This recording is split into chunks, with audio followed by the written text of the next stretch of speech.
પાંચ અહીંયા બેઠા હોય, પાંચ અહીંયા બેઠા હોય, બધાય પોતપોતાની રીતે વાતો કરતા હોય. શું કહેતા હોય? બિચારા કેટલો ઢવડો કર્યો પણ ભોગવી ન હગ્યા. માંડ ભેગું થયું, ભોગવવાનો વારો આવ્યો, ત્યાં જ બિચારા વયા ગયા. આમ જ થાય છે બધાયનું. આપણે કોને ખબર કેટલું ભોગવીશું. આના કરતા છોકરાને કહી દે કે તમે કરો બાપા, અમારે તો એ મજા કરવી છે. એટલી જ્ઞાનની વાતો કરે, એટલી જ્ઞાનની વાતો કરે કે આપણને થાય કે આ ઘરે આવીને વૈરાગ્ય લાગી જાય, આ ઘર ન મૂકી દે ક્યાં, આટલો વૈરાગ્ય લાગી જાય. પણ જેવો સ્મશાનથી નીકળે, ગામના પાદરમાં આવે અને ડંકી નીચે બેહીને નાઈ લે, એટલે બધો સ્મશાન વૈરાગ્ય ધોવાઈ ગયો, બધું ત્યાં ત્યાં મૂકી જાય. એમાં જરાય સંશય નહીં, પાછો હતો ત્યાં ત્યાં. એટલે આપણે પણ આવું જ થાય, ઊભા થાય એટલે બધું ખખીરીને જ જાય, આઈનું આયા. ભેગું લઈએ જ હું કામ જવું જોઈએ? આપણે તો ભેગું શું આવશે? જેટલું ધન ભેગું કર્યું એ બધું ભેગું આવશે. આમાંથી કશું નહીં આવે સાહેબ. હજી સુધીમાં મેં ક્યારેય જોયું નથી કે મોટામાં મોટો ધનવાનનો કોઈ માણસ, કોઈ પુરુષ, કોઈ યુવાન, કોઈ સ્ત્રી હોસ્પિટલની અંદર મૃત્યુ પામે અને એની પાસે સારામાં સારી મોટા મોટી ગાડી હોય, મોંઘી કાર હોય, પણ ક્યારેય મેં સાંભળ્યું નથી કે હોસ્પિટલમાં મૃત્યુ પામેલા એના પોતાના જ પરિવારજનના શબને એની ગાડીમાં લાવે. નહીં નહીં, શબ વાહિની બાંધી લ્યો ને ભાઈ. કારણ ત્યાં સંબંધ પૂરો થયો. એક જીવ નીકળી જાય એટલે આ શરીર સાથે આપણો સંબંધ પૂરો થઈ જાય. આપણે તરત ડરીએ, હવે શબને આપણી ગાડીમાં ન લઈ જવાય. એ શબ થઈ ગયું, કારણ એમાંથી જીવ નીકળી ગયો, પરમાત્મા નીકળી ગયો, અંશી નીકળી ગયો છે.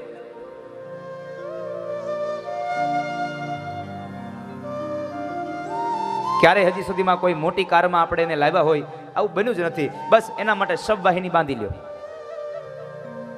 શબ વાહિની બંધાઈ જાય. અરે એને ક્યાં કરો છો? ઘરે આવશો, ઘરે આવ્યા બાદ એને પલંગ ઉપર નહીં સુવાડે, એને ગાદી ઉપર નહીં સુવાડે, જમીન ઉપર ગાયના છાણનું લીપન કરી અને ત્યાં સુવાડી દેશે. કારણ હવે આને પલંગમાં ન સુવાડાય. અને જો એને પલંગમાં સુવાડો અને પછી પલંગ તમારા ઘરમાં રહે, તમારા ઘરની એક પણ વ્યક્તિ પલંગમાં ન સુવે કોઈ દી. કારણ આમાં એ શબ હુવાયું હતું, એટલા ડરે. સાંજના સમયે મૃત્યુ થયું હોય ને કદાચ આખી રાત શબને ઘરમાં રાખવાનું થાય ને, તો એ જ શબ, જે બાપ છે એ બાપનો સગો દીકરો આખી રાત શબ પાસે ન બેસે, ડરે. એ પત્ની પણ ન આવે, ડરે. કારણ હવે મારો સંબંધ પૂરો થયો છે.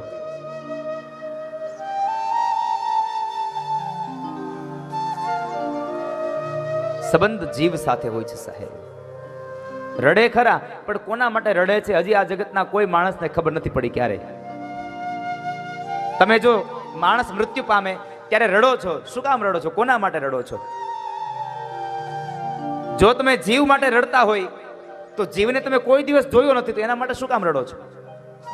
જેને તમે જોયો જ નથી એના માટે શા માટે રડો છો? અને જો તમે શરીર માટે રડતા હોય તો શરીર તો હજી અહીંયા પડ્યું છે, તો એના માટે રોવું મિથ્યા છે. શા માટે રડો છો? કોઈને ખબર નથી હજી શું કામ રડે છે માણસ. કોના માટે રડે છે એ નથી ખબર. જીવ માટે કે શરીર માટે?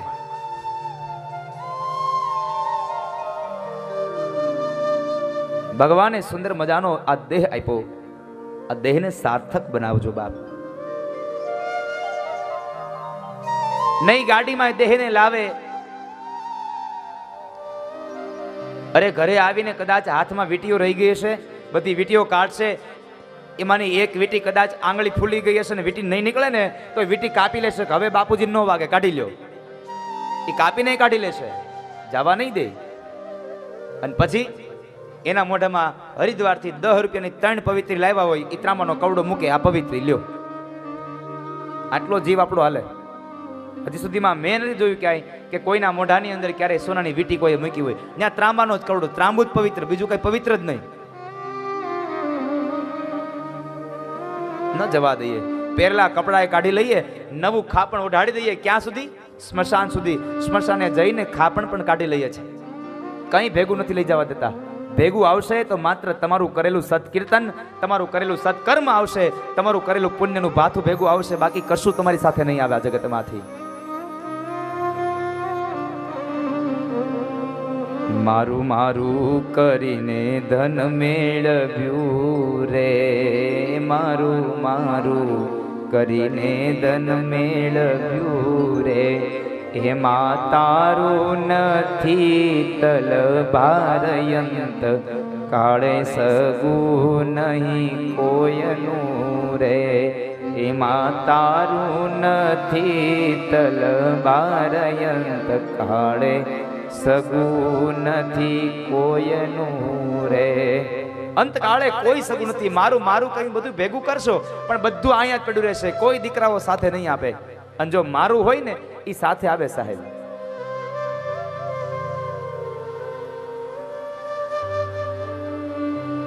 આ શરીર ગમે તેટલું રૂપાળું હશે પણ ક્યારેય કોઈ ઘરમાં નહીં રાખે. કોઈ દીકરો એમ નહીં કે મારા પપ્પા મને બહુ વાલા હતા, બેદી ભલે ઘરમાં રહ્યું સબ નહીં, જવા જ દો. હવે પતી ગયો સંબંધ અને 5 દિવસ શોક રાખશે અને વળી પાછા મિષ્ટાન ખાઈને ભૂલી જશે. તારો દેહ રૂપાળો રે, નહીં રાખે ઘરમાં ઘડી, તારો દેહ રૂપાળો રે, નહીં રાખે ઘરમાં ઘડી, તારો દેહ રૂપાળો રે, નહીં રાખે ઘરમાં ઘડી, તારો દેહ રૂપાળો રે, નહીં રાખે ઘરમાં ઘડી, તારા સગાને સંબંધી રે, થોડા દીમાં ભૂલી જાશે, તારા સગાને સંબંધી રે, થોડા દીમાં ભૂલી જશે, તારા સગાને સંબંધી રે, થોડા દીમાં ભૂલી જાશે, તારા સગાને સંબંધી રે, થોડા દીમાં ભૂલી જશે, આ કાયામાંથી હંસલો રે, ઓ ચિંતાનો ઉડી જાશે, આ કાયામાંથી હંસલો રે, ઓ ચિંતાનો ઉડી જશે, ક્યારે આ હંસલો વયો જાશે એનો કોઈ ભરોસો નથી સાહેબ. માટે તમે ભાથું ભેંગું બાંધી લેજો. પછી મેં ગઈકાલે વાત કરી હતી એમ કે કદાચ પછી મર્યા પછી એ આપણા સંતાનો પાછળથી કૂતરાઓને ગાંઠિયા ખવડાવે, એ આપણને મળે કે ન મળે કોને ખબર છે. એમ ના કરતા તમારી જાતે જ ભાથું બાંધતા જાજો. અહીંથી 200-500 કિલોમીટર દૂર જઈએ ને તો એ રસ્તામાં હોટલો આવે, અન્ય ઊભા રહીએ ને ચા નાસ્તો કરીએ, જમીએ. કારણ આપણને ખબર છે કે અહીંયા હોટલ આવશે એટલે ભાતું નથી બાંધતા આપણે. હવે થેપલા બંધ થઈ ગયા લેવાના, નહીં તો બાર ગામ જવાનું થયું નથી ને કાંઈ થેપલા બનાવ્યા નથી. થેપલા અથાણા ગોળ છાશ હોય, બીજું જોઈએ હું. પણ હવે આપણને ખબર છે કે રસ્તામાં સારી સારી હોટલો આવે છે એટલે આપણે એ ભાતા કરી દીધા બંધ. હવે તો ન્યા ડાયરેક્ટ જમી લેવાય ને ગરમા ગરમ, ભલે ને થોડા પૈસા દેવા પડે. એ ખબર છે કે અહીંયા રસ્તામાં હોટલ આવે છે પણ ઉપર જવામાં એટલા કિલોમીટરની મુસાફરી છે એ હજી ખબર નથી. બહુ લાંબી છે એટલી ખબર છે પણ હજી ગયા એને કોઈએ કીધું નથી કે આટલા કિલોમીટર પછી હોટલ આવશે. કોઈનો ફોન હજી આવ્યો નથી કે આટલા કિલોમીટર પછી હોટલ આવશે. તો પછી રસ્તામાં ભૂખ લાગશે તો શું કરશો? એના કરતા ભાથું ભેગું બાંધતા જાજો. તને મળ્યો રૂડો મન ખોરે, બાંધી લેને ભવનું ભાથું. રૂડો મન ખોરે, બાંધી લેને ભવનું ભાથું. તને મળ્યો રૂડો મન ખોરે, બાંધી લેને ભવનું ભાથું. તને મળ્યો રૂડો મન ખોરે, બાંધી લેને ભવનું ભાથું. થાને કૃષ્ણ ભક્ત સાચો રે, ફેરો તારો સફળ થાશે. થાને કૃષ્ણ ભક્ત સાચો રે, ફેરો તારો સફળ થાશે. કોણ જાણી શકે કાળને રે, સવારે કાલ કેવું થાશે. કોણ જાણી શકે કાળને રે, સવારે કાલ કેવું થાશે. કોને ખબર છે કાલ સવારે શું થશે? કાલ સવારના સત્રમાં આપણે આવીને અહીંયા કથા સાંભળશું કે નહીં સાંભળીએ કોને ખબર છે? સવારે ઉઠી જાવું એ હજી ભગવાનના હાથમાં છે. એ ઉઠાડે તો ઉઠીએ, નહીં તો શું ઉઠીએ? પણ એ ઉઠાડશે જ નહીં તો શું કરશો? એના કરતા સવારમાં વહેલું નીકળવાનું થાય એટલે શિરામણ કરાય હોતે એટલે ભાતું ભેગું બાંધતા જાજો અત્યારથી. ન જાણ્યું જાનકી નાથે કાલ સવારે શું થવાનું. તો આપણે તો કાળા માથાના મનુષ્યો છીએ. સુખદેવજી મહારાજ કહે છે રાજા જેનું મૃત્યુ નજીક આવે એને ભગવાનનું યજન કરવું જોઈએ. બીજા જે શ્રોતાઓ બેઠા હતા એને વાત કરી બાપજી મહારાજ આને તો ખબર છે કે આજથી 7મે દિવસે એનું મૃત્યુ છે, નજીક છે, પણ જેને ખબર નથી એને. પરીક્ષિતની આવરદા બંધાઈ ગઈ હતી 7 દિવસની કે આજથી 7મે દિવસે જ તારું મૃત્યુ થાય, ત્યાર પહેલા ન થાય.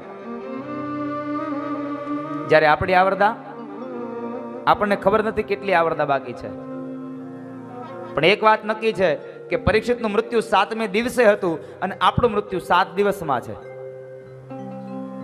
પરીક્ષિતનું મૃત્યુ 7મે દિવસે હતું, આપણું મૃત્યુ 7 દિવસમાં. પ્રાથમિક શાળામાં ગુજરાતીમાં કવિતા આવતી, રવિ પછી તો સોમ છે, ત્રીજો મંગળવાર, બુધ ચોથો, ગુરુ 5મો, છઠ્ઠો શુક્રવાર, શનિવાર તે 7મો, છેલ્લો વાર ગણાય. આમ કરીને અઠવાડિયું 7 વારનું થાય. 7 જ દિવસમાં મૃત્યુ છે. કોઈક સોમવારે જાહે, કોઈક મંગળવારે ટપકી જાહે. જવાનું બધાની વાત નક્કી છે. કોક જાહે, કોક મળશે, કોક મૃત્યુ પામશે, કોક મળશે, કોક વિખૂટો પડશે. બધાનું થવાનું છે સાહેબ. કારણ આ કાયામાંથી હંસલો રે ઓ ચિંતાનો ચાલ્યો જાશે. કાયામાંથી હંસલો રે ઓ ચિંતાનો ચાલ્યો જશે. માટે પરમાત્મામય જીવન બનાવજો. પુત્ર પૌત્રાદિક સંપદામાં આસક્ત બની અને જીવન વ્યર્થ ન કરશો. કારણ આ સ્વરૂપ છે ચિદાનંદ રૂપ શિવોહમ શિવોહમ. ચિદાનંદ રૂપ શિવોહમ શિવોહમ. ચિદાનંદ રૂપ છે આ સાહેબ, શિવનું અંશ છે.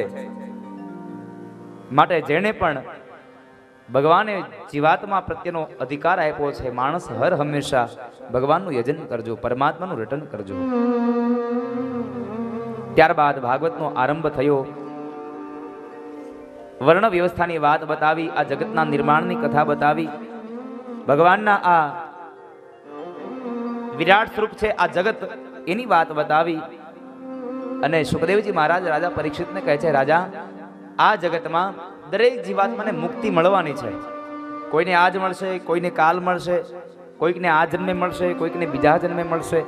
મુક્તિના 2 પ્રકારો છે. કોને કેવી મુક્તિ લેવી એ નક્કી તમારે કરવાનું છે. એક સદ્યો મુક્તિ અને એક ક્રમ મુક્તિ. 2 પ્રકારની મુક્તિ છે. જો આને આપણી તમારી ભાષામાં સમજાવું તો મુસાફરી કરવાની વાત નક્કી છે, મરવાનું છે નક્કી છે. એટલે મુસાફરી કરવાની વાત નક્કી છે. હવે મુસાફરી શેમાં કરવી એ નક્કી તમારે કરવાનું. પ્લેનમાં કરવી છે કે ટ્રેનમાં? પ્લેનમાં કરવી છે તો સુરતથી બેહો સીધા દિલ્હી, આ પ્લેન મુસાફરી, આ સદ્યો મુક્તિ. સુરતથી બેસો અને દિલ્હી જાઓ, પણ વચમાં બધા સ્ટેશન લેતા જાય, અંકલેશ્વર ને ભરૂચ ને નડિયાદ ને વડોદરા બધું લેતું જાય. આ ક્રમ મુક્તિ, ટ્રેન મુસાફરી. પ્લેનમાં બેસશો જલ્દી પહોંચશો, ભાડું વધારે થાય. ટ્રેનમાં બેસશો ભાડું ઓછું થાય, મોડા પૂગશો. નક્કી તમારે કરવાનું છે. એક પછી એક સ્ટેશન લઈને જવું છે. દિલ્હી જાશો એ વાત નક્કી છે. દરેક જીવાત્માને ભગવાને વરદાન આપ્યું છે કે તને હું મુક્તિ કરીશ, તને મોક્ષ આપીશ. આ વાત નક્કી છે. પણ કેવી રીતે મોક્ષ મેળવવો એ તારે નક્કી કરવાનું છે. ટ્રેનમાં બેવું છે કે પ્લેનમાં? મનુષ્ય અવતાર પૂરો થાય એટલે સીધી જ મુક્તિ. એ તારા હાથમાં છે. મનુષ્ય અવતાર પૂરો થાય પછી પરશુયોનીમાં પતંગા બનવાનું, કીડા બનવાનું, મકોડા બનવાનું, આ નક્કી તારે કરવાનું છે. ક્રમ મુક્તિ જોઈએ છે કે સદ્યો મુક્તિ? જો સદ્યો મુક્તિ જોતી હશે તો ભગવાનના નામનું નાણું ખર્ચવું પડશે સાહેબ. ભગવાનના નામની ટિકિટ લેવી પડશે. અને ક્રમ મુક્તિ જોતી હશે તો થોડી ઘણી લેશો તો હાલશે, વાંધો નહીં આવે. એટલે મનુષ્ય અવતાર પૂરો થાય અને જેને જેને ડાયરેક્ટ મુક્તિ કેળવી છે એ આ 7 દિવસમાં મન ભરીને નાચી લેજો. કદાચ હારે કનૈયો નાચી લઈ અને હારે લેતો જાય, બાવડું પકડતો જાય.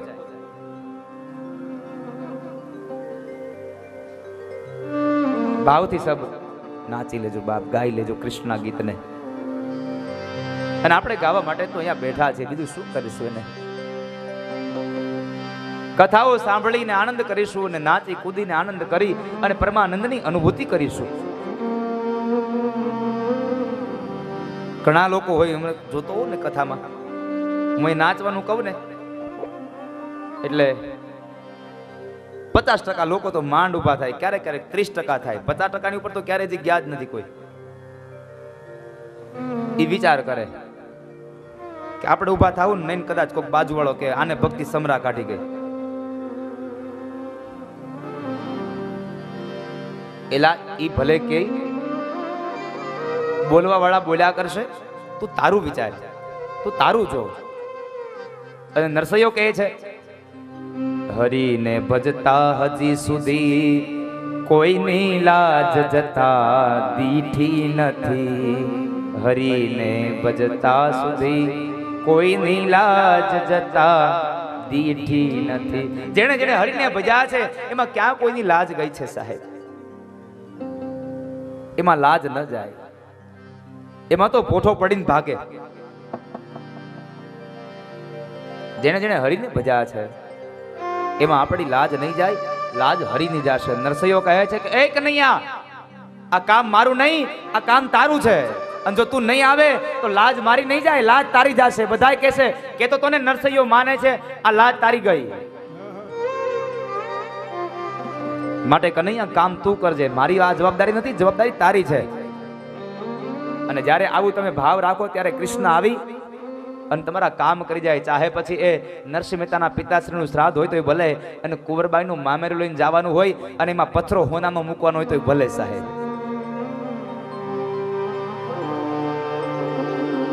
એ કામ કરી જાય છે. પણ જેણે હરીને ભજ્યા છે એના કામ થયા છે. અરે કૃષ્ણ, કદાચ મને તો નવાઈ એ વાતની લાગે છે, આપણે કૃષ્ણને એકને જ માત્ર ને માત્ર પૂર્ણ પુરુષોત્તમ કહીએ છીએ. માત્ર પૂર્ણ પુરુષોત્તમ કૃષ્ણ એક જ છે, બાકીના બધા અર્ધનારીશ્વર છે. કૃષ્ણ પૂર્ણ પુરુષોત્તમ છે. આજનો પુરુષ પણ અર્ધનારીશ્વર છે, કળિયુગનો પુરુષ પણ અર્ધનારી છે. આ પૂર્ણ પુરુષ છે. કદાચ નરસિંહ મહેતાનું રૂપ લઈને જાય એમાં નવાઈ નથી. કદાચ મીરાબાઈના ઝેર પીવા જાય એમાં નવાઈ નથી. શામળસો શેઠ બની જાય એમાં નવાઈ નથી. નવાઈ તો ન્યા છે કે સકુબાઈના ઘરના છાણ વસદા કરવા માટે થઈ અને જેને પૂર્ણ પુરુષોત્તમ કીધો છે એ બાઈનું રૂપ લઈને જાય, સ્ત્રી બનીને જાય અને સકુબાઈને કહે, સકુબાઈ તમે જાત્રા કરો, ઘરના છાણ વસદા અમે કરશું સાહેબ. આ સ્ત્રી બનીને જાય છે. વવારું થઈને વાલો આવ્યો, કરવા ઘરના કામ લીધા સકુબાઈના રૂપ. એ સકુબાઈનું રૂપ લઈને ધરીને આવે, કારણ ભગવાનની ભક્તિમાં એને સકુબાઈને ભાવ જાગ્યો. જ્યાં સુધી ભગવાનની ભક્તિમાં તમને ભાવ નહીં જાગે ત્યાં સુધી પરમાત્મા તમારું કામ નહીં કરે સાહેબ. પણ મસ્તીથી ગાઈ લેજો તમે. અને જ્યારે માણસ મસ્તીમાં ડૂબી જાય ને ત્યારે ક્યાં વ્યો જાય, શું કરે એની કોઈ ખબર ન રહે. મુझे मेरी मस्ती कहाँ लेके आई, मुझे मेरी मस्ती कहाँ लेके आई, मुझे मेरी मस्ती कहाँ लेके आई, जहाँ मेरे अपने सिवा कुछ नहीं, जहाँ मेरे अपने सिवा कुछ नहीं, मुझे मेरी मस्ती कहाँ लेके आई, मुझे मेरी मस्ती कहाँ लेके आई।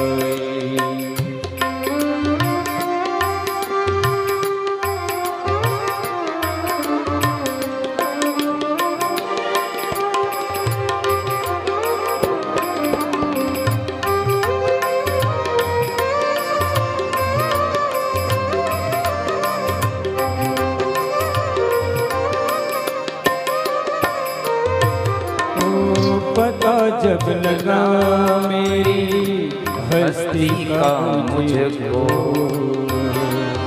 જ્યારે માણસને ખબર પડી જાય કે હવે બસ મને મારી ઓકાત ખબર છે કે હું શું છું, અને જ્યારે માણસ તમામ વસ્તુઓને ભૂલી જાય, બીજી પંક્તિમાં કીધું જહાં મેરે અપને સિવા કુછ નહીં, જ્યાં મારી સિવાય કઈ નથી, માણસ ભૂલી જાય આજુબાજુમાં કોણ બેઠું છે આ ભૂલી જાય, માત્ર કૃષ્ણમય દેખાય ત્યારે સમજો ત્યારે જ ઈ નાચી શકે, બાકી નાચી ન શકે. કારણ કનૈયો કહે છે કે જે માણસ વાસનાઓને ભૂલે એને મારા રાસમાં નાચવા દઉં, બાકી નાચવાય ન દઉં.